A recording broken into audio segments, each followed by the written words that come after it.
Hey, welcome back to the show. We've got two evolving stories that we need to discuss today, starting with Minnesota. The daycare centers are now pushing back on the information that Nick Shirley put out. And that includes some liberal Minnesotans that say that the fraud is not as bad as everybody's making it out to be. And we also have to discuss Venezuela, where Maduro is now offering the United States whatever they want, whenever they want it, however they want it, and that includes complete control of their oil reserves. I've put timestamps in the description below, so if you want to jump to the Venezuela story, you can. If not, let's go ahead and get started.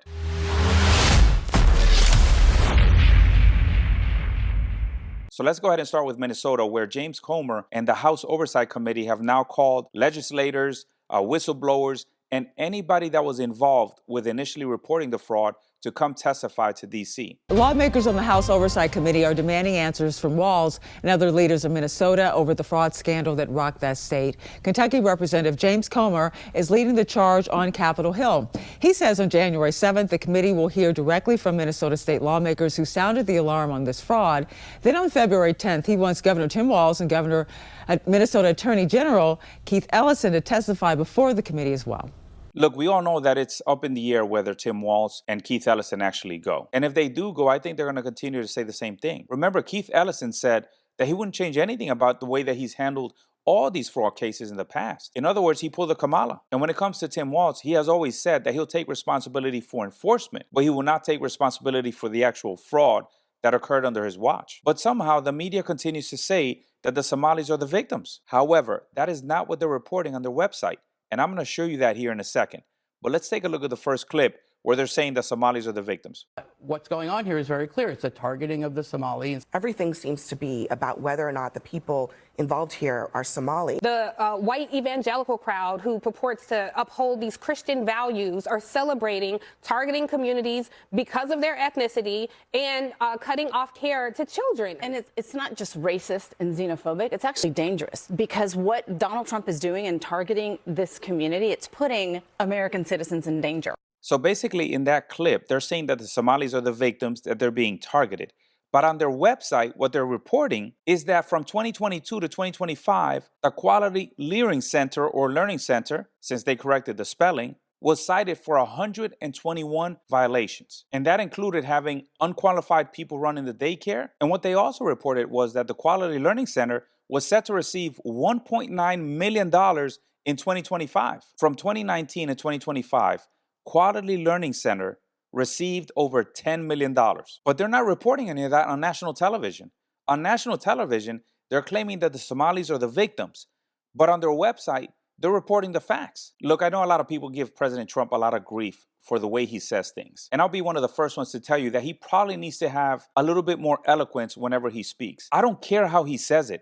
What I care is about the underlying message. But here's what President Trump had to say on a New Year's Eve party regarding the whole Somali situation. Can you imagine they stole $18 billion? That's just what we're learning about. That's peanuts. In California is worse, Illinois is worse, and sadly New York is worse. A lot of other places. So we're going to get to the bottom of all of it. It was a giant scam. Other than that, we're going to have a great year here. But Somalis are now coming out in their own defense. Now I'm going to show you a clip of a daycare manager who claims that his daycare was broken into. Now this clip has been making the rounds all over social media because people just ain't buying what he's saying. Take a look. Unfortunately, we saw that there was important documentation, enrollment of the children, and also employee documentation that was gone.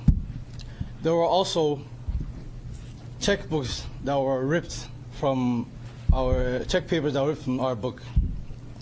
This is devastating news, and we don't know why this is targeting our Somali community, as one video made by a specific individual made this all happen. Man, I gotta be honest with you, the timing on this is a little fishy. So the documents are missing with rosters, with parental information.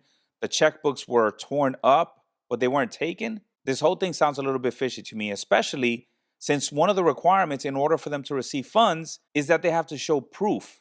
And how do you show that proof? Rosters. A lot of these managers from these daycares that are coming out are not doing themselves any favors. Just in the way that they're presenting their information or presenting their defense, it just sounds shady as hell. And I'll give you an example of that right here. If childcare is cut, I'm unable to work or go to school. I understand fraud is bad.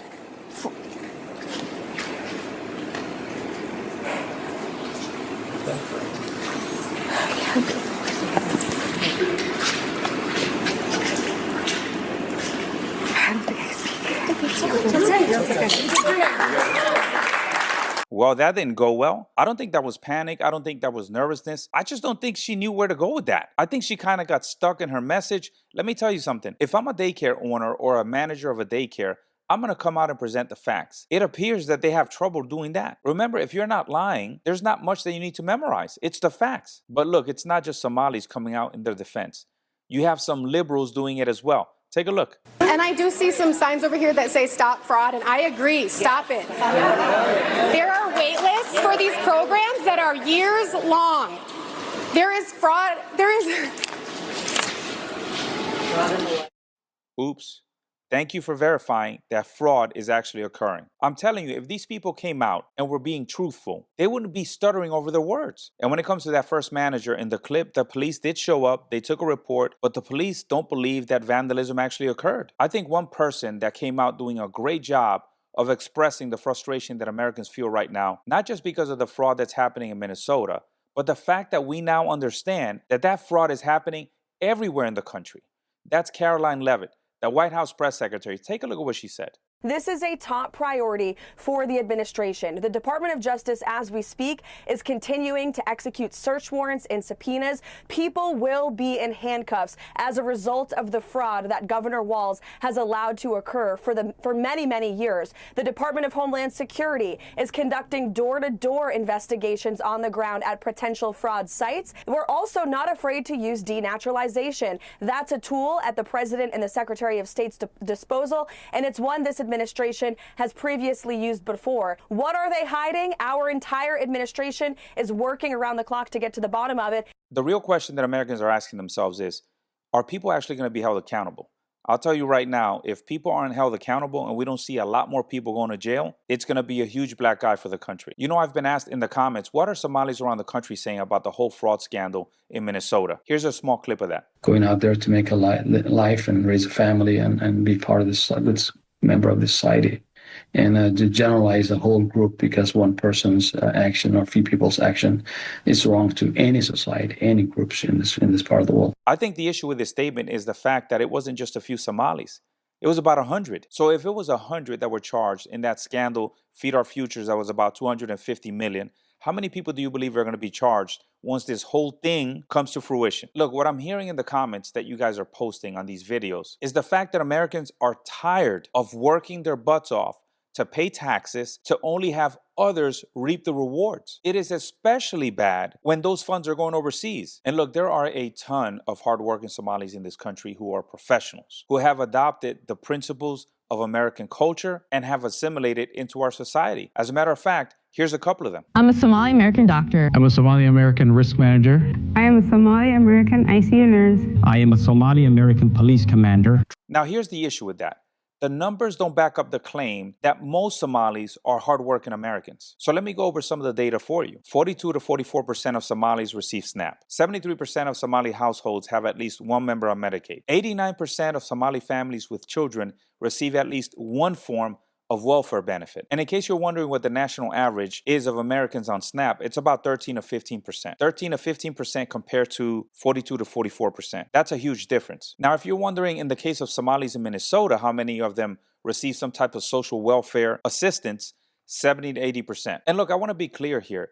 When I say assimilating into American culture, I'm not telling Somalis to forget where they came from, to forget their culture. I was born in the Dominican Republic, but I'm a proud American. I'll never forget where I came from. That is part of my identity. That is part of my kids' identity. When you're asked to assimilate into American culture, what you're being asked to do is to assimilate into morals, ethics, and values that are reflective of this country. Remember, ethical behavior is based on societal norms, and the societal norms in some of these countries are not compatible with the societal norms in this country. And if you need an example of that, the Allies Welcome Program, that terrorist that shot up our guardsman in DC, he could not assimilate into American culture. Nobody asked him to forget where he came from. And it's not always violence.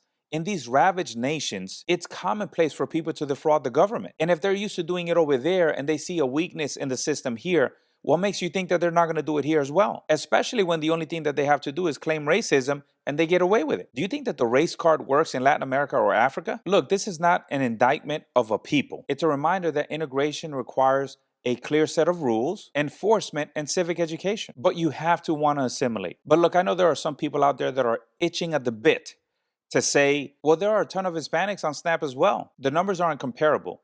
About 35 to 45% of Hispanics are on some type of welfare program. When it comes to Somali, it's about double that, 60 to 80%. So that's the data for some of the people in the comments, because I know that comment was coming. Now, some recent news is the fact that Republicans in Minnesota were the ones that gave Nick Shirley the information about all the daycares and the money that they were getting. And some people are mad at that. And let me make a point here when it comes to these commentators that you have on TV. We cannot have mindless obedience. It's not just us hearing these people talk and saying, well, he's a professional, he's a political scientist, so he's got to know what he's talking about. We as Americans should not do that. We need to be logical. We need to be critical thinkers. Let me play this clip where a political scientist is saying that just because the data came from Republicans, it doesn't have as much validity as it should. And we asked Hamline University political science professor David Schultz to weigh in on what this means for Minnesota's political climate. Treat these on one hand as allegations, but on the other hand, given the fact that the GOP, including the Speaker of the House, worked with them, and remember, she's also running for governor, how much do we treat this as, let us say, factually true versus do we treat this as a political campaign ad? So we need to sort those things out. So let me give you my take as a political scientist. Who gives a crap where the data came from? If this was a red state where Democrats were reporting that Republicans were asleep at the wheel, you think we would care where the information came from? What we would care about is people being prosecuted. It has nothing to do with red or blue. It has to do with whether you're guilty or not, whether fraud is happening or not. So let's go ahead and move on to our next story, which is Venezuela, which is evolving every day. The United States has now struck another 5 drug boats. Take a look. Tensions between Washington and Venezuela, they appear to be heating up again to start off the new year. U.S. Southern Command on Wednesday saying it struck 5 alleged drug smuggling boats over the course of 2 days, killing a total of 8 people. Our White House correspondent Mike Carter, he's live in West Palm Beach, Florida. Following the president, he joins us now with the very latest on those latest strikes. Mike, good morning. Yeah, Bob, good morning. The U.S. Southern Command, which oversees South America, did not reveal where those strikes on Tuesday and Wednesday occurred. But here is what we know. A video of Tuesday's strikes posted online by Southern Command shows 3 boats traveling in a close formation, with the military saying they were in a convoy along known narco trafficking routes and had transferred narcotics between the 3 vessels prior to these strikes. The military says 3 people were killed when the first boat was struck, while alleged drug smugglers in the other 2 boats, well, they apparently jumped overboard and attempted to swim away from the vessels before they were attacked. Now, Southern Command says it immediately notified the U.S. Coast Guard to activate search and rescue efforts. Meanwhile, on Wednesday, U.S. forces attacked 2 more boats, killing 5 people who were allegedly smuggling drugs along known trafficking routes. According to the Trump administration, the latest attacks bring the total number of known boat strikes near Venezuela to 35 and the number of people killed to at least 115 since September. There's a lot of nervousness in Venezuela right now, especially from the Minister of Defense, Vladimir Padrino. Here he is addressing his top commanders. El imperialismo nunca descansará en hacernos daño, en provocarnos. Nunca descansarán en fracturar a la Fuerza Armada, dividir a la Fuerza Armada. Ese es su gran objetivo, porque nosotros somos la columna gruesa de la estabilidad de la patria. No descansarán en tratar de dividirnos, de fracturarnos, de cortarnos, de segmentarnos, y eso es prácticamente imposible. So I think there's 2 important things that we need to discuss regarding that address to his top commanders. The first one is the reason he's doing it is because there's a lot of nervousness right now from within the military ranks, because there's a lot of talk about moving to the winning side. Who's the winning side? The opposition. And who's currently supporting the opposition? America. And the rank and file know that it's only a matter of time. The second thing that I want to address is the fact that he says that the military is the column that keeps the country afloat, that keeps the country together. That is the primary issue with militaries in Latin America. The column that needs to keep the country together should be governance, should be democracy. And in order for that to happen, elected officials need to run the country. The military should have no say when it comes to governance, because I can tell you right now, Nobody voted for Padrino. So I think that's one of the things that Maria Corina Machado and the opposition need to focus on. They need to take all that power away from the military and put it back in the hands of the people. I think America needs to do a better job of conveying the information to the American people. Because what's happening is a lot of these news outlets are having these so-called experts come on, and they're claiming that this is going to be a disaster. Take a look. Daniel Hellinger is a Webster University professor emeritus who says Maduro is not the threat that the U.S. alleges. I don't think he's sort of the kingpin that they're trying to portray him to be.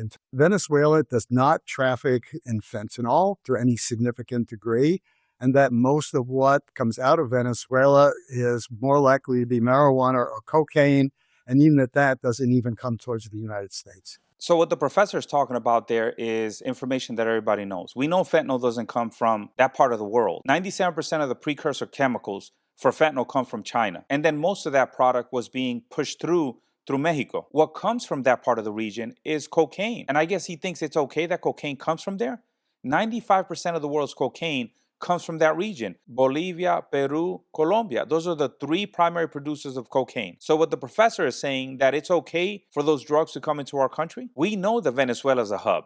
We know that they don't produce. They're not a producer. But the professor is talking about the intelligence as if he had an MQ-9 or a Reaper up there gathering intelligence for him. Because did you hear what he just said? He said that the drugs are not coming to America. How does he know that? Once again, we need to stop listening to these people that claim they are the experts and that hold the title of professor, global affairs analyst, or a political scientist. Let me tell you, as a person that was a professor, a global affairs analyst, and a political scientist, this professor doesn't know what he's talking about. But let me get to the good part where Maduro is saying that the United States can have pretty much free access to all the petroleum that they have in the country, and that he's even willing to help with killing the narcos. Take a look. U.S. President Donald Trump called me on Friday, November 21st, from the White House. He was there and I was in the Miraflores Palace. We spoke for 10 minutes, and it was, as I say, a very respectful conversation. The U.S. government knows, because we've told many of their spokespeople, that if they want to seriously discuss an agreement to combat drug trafficking, we're ready. If they want oil, Venezuela is ready for U.S. investment, like with Chevron, whenever they want it, wherever they want it, and however they want it.